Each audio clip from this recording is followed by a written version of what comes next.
Aujourd'hui, l'Agence de l'eau Loire-Bretagne a signé une convention avec les groupements régionaux d'agriculture bio du bassin Loire-Bretagne. C'est une étape importante pour l'Agence de l'eau Loire-Bretagne. Le développement de l'agriculture biologique présente des intérêts que tout le monde reconnaît pour restaurer la qualité des eaux. Et justement, la restauration de la qualité des eaux, c'est un des principaux objectifs de l'Agence de l'eau Loire-Bretagne. Donc cette convention, ça a pour objectif de vraiment conforter la place que peuvent avoir les différents groupements d'agriculture biologique, conforter leur action dans les territoires, dans les contrats territoriaux, et avec un double effet qui est attendu, à la fois le développement de l'agriculture biologique en elle-même, avec une agriculture qui a moins d'impact sur la qualité des eaux, et puis aussi, par l'exemple, montrer qu'il existe des techniques alternatives, je pense en particulier aux techniques de désherbage mécanique, qui peuvent être tout à fait mobilisées par des agriculteurs conventionnels, avec des réussites en termes de désherbage qui peuvent être tout à fait satisfaisantes, et un impact sur la qualité des eaux qui est réel et qui va tout à fait dans le bon sens.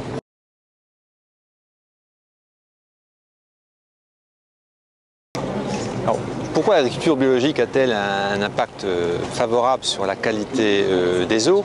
Alors, en matière de pollution diffuse, tout d'abord, c'est une agriculture qui n'utilise pas de produits phytosanitaires de synthèse, et ce sont justement les produits phytosanitaires de synthèse qui sont majoritairement à l'origine du déclassement chimique de la qualité des eaux. Donc ne pas en utiliser, c'est déjà réduire les risques d'être face à une eau de mauvaise qualité. Voilà pour les produits phytosanitaires.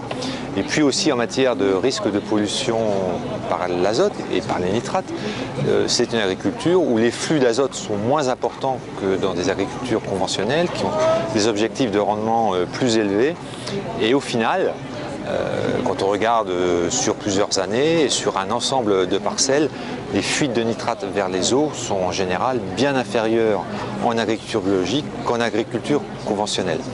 Même si l'agriculture conventionnelle, parce qu'elle utilise des couverts par exemple, a des performances qui se rapprochent de l'agriculture biologique, mais je crois quand même que beaucoup de gens reconnaissent que l'agriculture biologique est encore devant.